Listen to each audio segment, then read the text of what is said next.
आज के इस खास डीप डाइव में बहुत बहुत स्वागत है।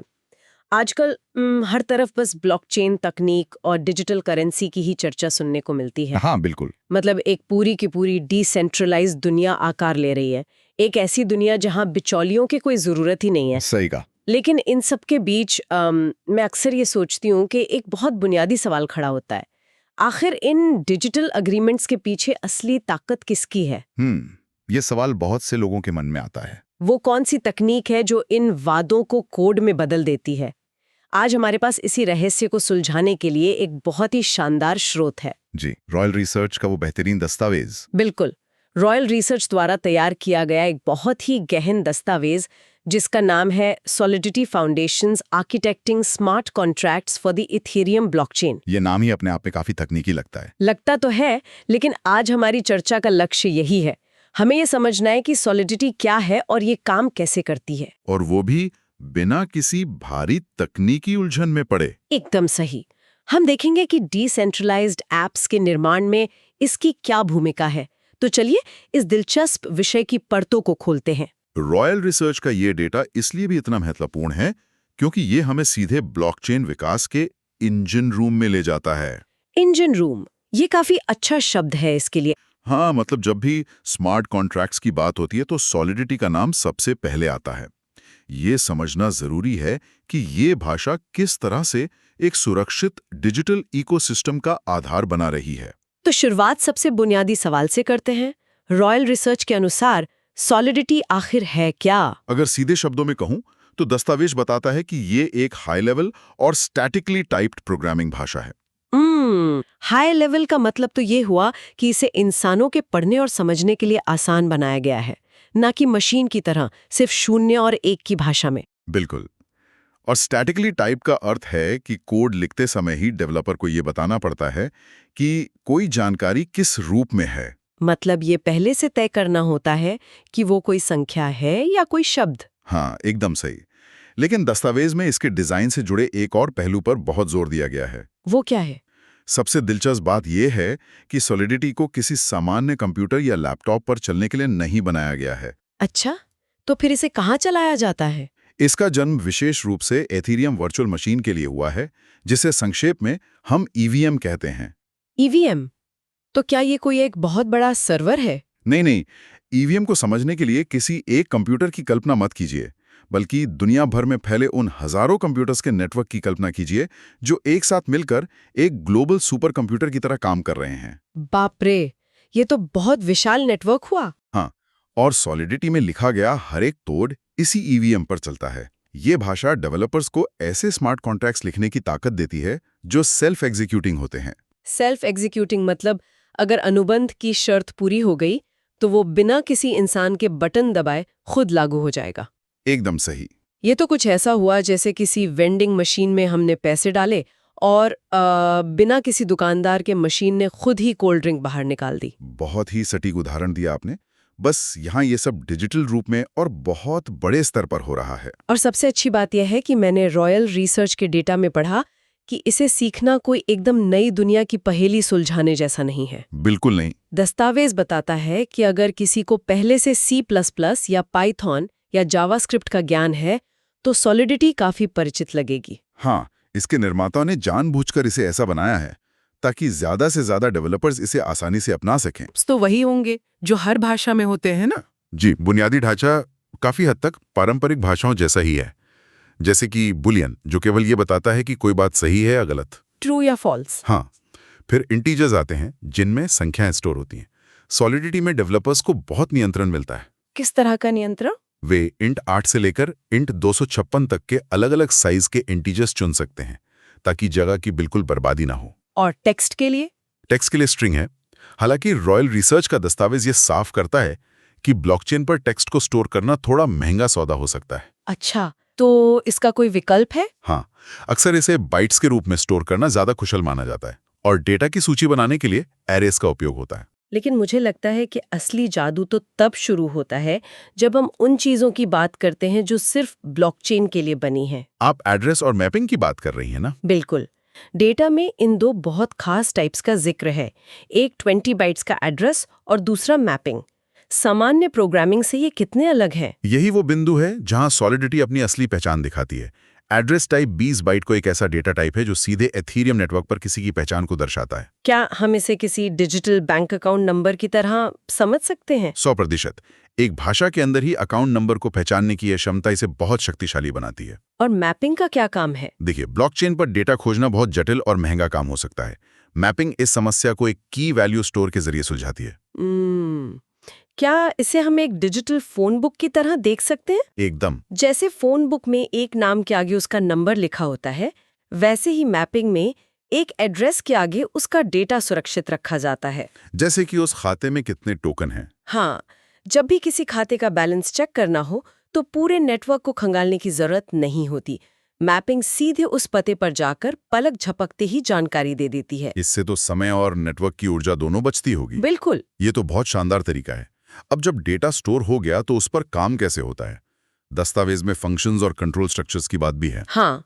जैसे सेट ओनर नाम के एक फंक्शन का उदाहरण दिया गया है जो किसी नए व्यक्ति को मालिक बनाता है। हाँ। लेकिन सबसे दिलचस्प है इसके साथ जुड़ा एक मॉडिफायर। Only owner modifier? हाँ, ये मॉडिफायर आखिर क्या भूमिका निभाता है? मॉडिफायर्स को आप किसी बेहद सुरक्षित इमारत के प्रवेश द्वार पर खड़े एक वीआईपी बाउंसर की तरह समझ सकते हैं। वीआईपी बाउंसर, ये मजेदार है। फंक्शंस वो काम करते हैं जो कोड में लिखा गया है, लेकिन मॉडिफायर्स ये तय करते हैं कि वो फंक्शन कब और कौन चला सकता है। तो ओनली ओनर ये जांचता होगा कि जो व्यक्ति फंक्शन चला रहा है क्या वो सच में मालिक है? एकदम सही। अगर कोई बाहरी व्यक्ति ये कोशिश करेगा तो वो बाउंसर यानी मॉडिफायर उसे वहीं रोक देगा। ये सुरक्षा की एक बहुत मजबूत परत है। और इसके साथ ही इफ एल्स और लूप्स जैसे कंट्रोल स्ट्रक्चर्स भी हैं, लेकिन रॉयल रिसर्च ने एरर हैंडलिंग पर बहुत जोर दिया है। रिक्वायर, असर्ट और रिवर्ट। हाँ, इनकी ब्लॉकचेन में क्या अहमियत है? इनकी अहमियत को समझने के लिए हमें ब्लॉकचेन की अपरिवर्तनीयता को याद रखना होगा। एक बार जो हो गया उसे बदला नहीं जा सकता। कोई अंडू बटन नहीं है? बिल्कुल नहीं। इसलिए अगर कोड में कोई गलत लेनदेन हो रहा है तो उसे बीच में ही रोकना बेहद जरूरी है।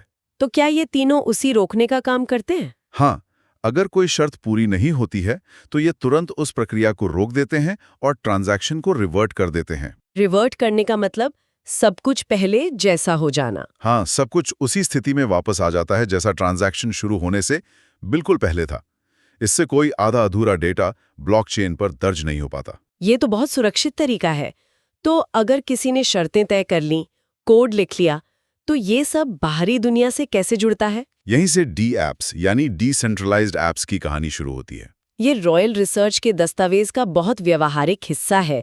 सबसे पहले ये समझना जरूरी है कि एक डी ऐप किसी साधारण ऐप से कैसे अलग है। दोनों के बीच का अंतर बुनियादी ढांचे में है। एक सामान्य ऐप किसी न किसी कंपनी के सेंट्रलाइज्ड सर्वर पर चलता है, जैसे AWS या गूगल क्लाउड। तो अगर वो सर्वर बंद हो जाए तो ऐप भी बंद? बिल्कुल। लेकिन इसके विपरीत एक डी ऐप ब्लॉकचेन नेटवर्क पर चलता है जो दुनिया भर के हजारों कंप्यूटर्स पर फैला है। इसका मतलब कोई एक व्यक्ति या सरकार इसे आसानी से बंद नहीं कर सकती। सही कहा। ये सेंसरशिप का विरोध करता है और सिस्टम में पूरी पारदर्शिता लाता है। सॉलिडिटी इन्हीं डी एप्स का दिमाग है। रॉयल रिसर्च ने इस निर्माण को बहुत स्पष्ट चरणों में बांटा है। पहला कदम है डिफाइन करना, जहां डेवलपर सॉलिडिटी का उपयोग करके नियम और शर्तें लिखता है, एक ब्लूप्रिंट तैयार करता है। फिर दूसरे कदम में इसे कंपाइल और डिप्लॉय किया जाता है। हाँ, क्योंकि जो सॉलिडिटी कोड लिखा गया है उसे ईवीएम सीधे नहीं समझ सकता। तो इसके लिए क्या इस्तेमाल होता है? इसके लिए रीमिक्स, ट्रफल या हार्ड हैट जैसे विशेष टूल्स का इस्तेमाल होता है।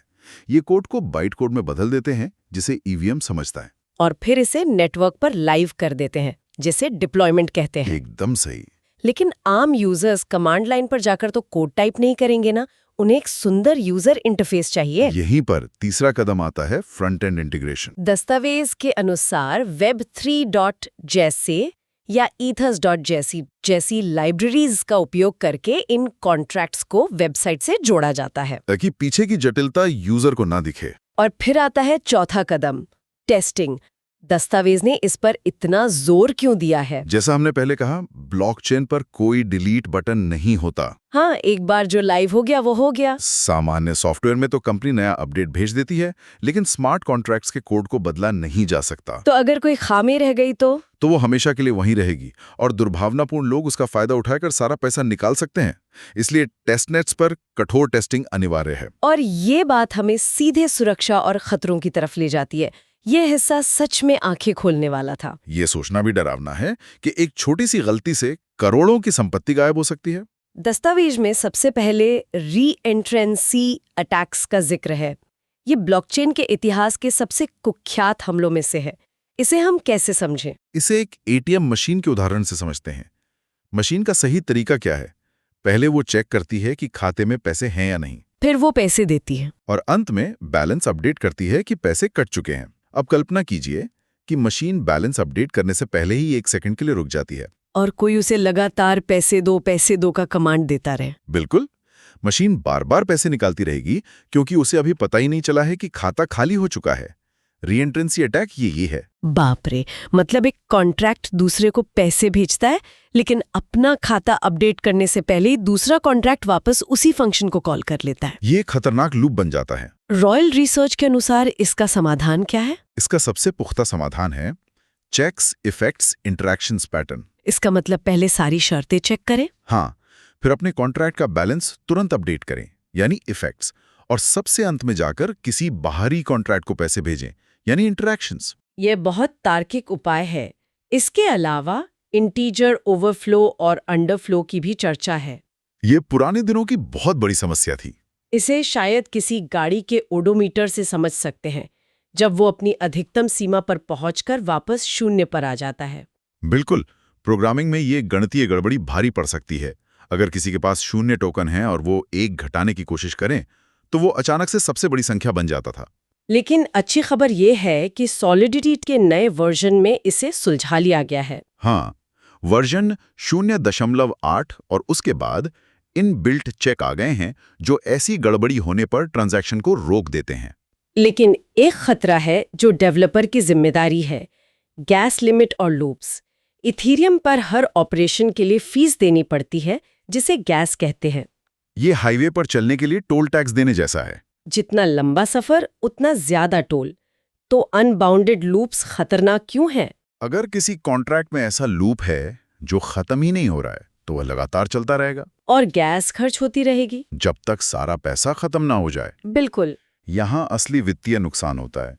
इसलिए गैस ऑप्टिमाइजेशन पैसा बचाने का सीधा तरीका है। इसीलिए दस्तावेज में सुरक्षा के सर्वोत्तम उपायों की सूची दी गई है। कोड की ऑडिटिंग और सेफ मैथ जैसी लाइब्रेरीज का उपयोग, और ओनली ओनर जैसे स्ट्रिक्ट एक्सेस कंट्रोल, ताकि कोई अनधिकृत व्यक्ति घुसपैठ न कर सके। सुरक्षा के बिना ब्लॉकचेन पर कुछ भी बनाना रेत पर महल बनाने जैसा है। अब हम आखिरी हिस्से की तरफ बढ़ते हैं, टोकन निर्माण और एडवांस्ड फीचर्स। शुरुआत इनहेरिटेंस और इंटरफेस से करते हैं। सॉफ्टवेयर डेवलपमेंट में बार बार एक ही पहिया बनाने का कोई मतलब नहीं है। इनहेरिटेंस से एक कॉन्ट्रैक्ट दूसरे की विशेषताएं ले सकता है। इससे कोड छोटा रहता है। और इंटरफेस? इंटरफेस एक नियम पत्र है जो तय करता है कि कॉन्ट्रैक्ट में कौन से फंक्शंस होने चाहिए, ताकि अलग-अलग कॉन्ट्रैक्ट्स आपस में बात कर सकें। और इस बातचीत में इवेंट लॉगिंग का भी रोल है। हाँ, जैसे ओनरशिप ट्रांसफर्ड इवेंट। ये एक सार्वजनिक घोषणा की तरह है। जैसे ब्लॉकचेन पर कोई लाउडस्पीकर लगा हो? बिल्कुल। बाहरी ऐप्स लगातार ब्लॉकचेन को घूर नहीं सकते। वे इन इवेंट्स को सुनते हैं और अपना यूजर इंटरफेस अपडेट कर देते हैं। और अंत में उस विषय पर आते हैं जो सबसे ज्यादा चर्चा में रहता है, टोकन क्रिएशन। एथीरियम पर टोकन बनाने का मुख्य इंजन सॉलिडिटी ही है। इसमें 2 प्रमुख स्टैंडर्ड्स हैं, ERC-20 और ERC-721। ERC-20 तो फंजिबल टोकन्स के लिए है, मतलब सामान्य या एक जैसे टोकन। जैसे 100 रुपए का नोट जिसे आपस में बदला जा सकता है। डिजिटल करेंसी इसी पर बनती है। और ERC-721 जिसे NFT कहते हैं, इसमें हर टोकन पूरी तरह अद्वितीय होता है, जैसे कोई डिजिटल पेंटिंग। इन स्टैंडर्ड्स का पालन करना इतना जरूरी क्यों है? कोई मनमाना टोकन क्यों नहीं बना सकता? बनाया जा सकता है, लेकिन फिर वो बाकी दुनिया के साथ काम नहीं करेगा। स्टैंडर्ड्स एक वैश्विक टेम्पलेट हैं जो सुनिश्चित करते हैं कि टोकन हर वॉलेट और एक्सचेंज के साथ काम करें। ये इंटरऑपरेबिलिटी ही ब्लॉकचेन को शक्तिशाली बनाती है। बिल्कुल। तो अगर हम पूरे दस्तावेज को देखें तो स्पष्ट है कि सॉलिडिटी केवल कोड नहीं है, ये डीएब्स, सुरक्षा नियमों और पूरी डिजिटल अर्थव्यवस्था का आधार है। ये ब्लॉकचेन भविष्य का एक अपरिहार्य स्तंभ बन चुकी है। यह डेवलपर्स को एक ऐसी पारदर्शी दुनिया बनाने की ताकत दे रही है जहां विश्वास कोड पर किया जाता है। बिल्कुल, लेकिन चर्चा समाप्त करने से पहले श्रोताओं के लिए ये सोचना दिलचस्प होगा। कौन सी बात? हमने देखा कि स्मार्ट कॉन्ट्रैक्ट्स अपरिवर्तनीय हैं। तो भविष्य में क्या होगा जब एआई इतना उन्नत हो जाएगा कि वो खुद ही इन कॉन्ट्रैक्ट्स को लिखने और डिप्लॉय करने लगेगा? ये तो बहुत गहरा विचार है। क्या वो पूर्ण सुरक्षा का एक नया दौर होगा या मशीनों द्वारा की गई एक ऐसी गलती की शुरुआत जिसे कोई इंसान चाहकर भी कभी मिटा नहीं सकेगा? ये सच में सोचने वाली बात है। इसी एक विचार के साथ आज के इस अध्ययन को यहीं विराम देते हैं। इस चर्चा को सुनने के लिए बहुत बहुत धन्यवाद।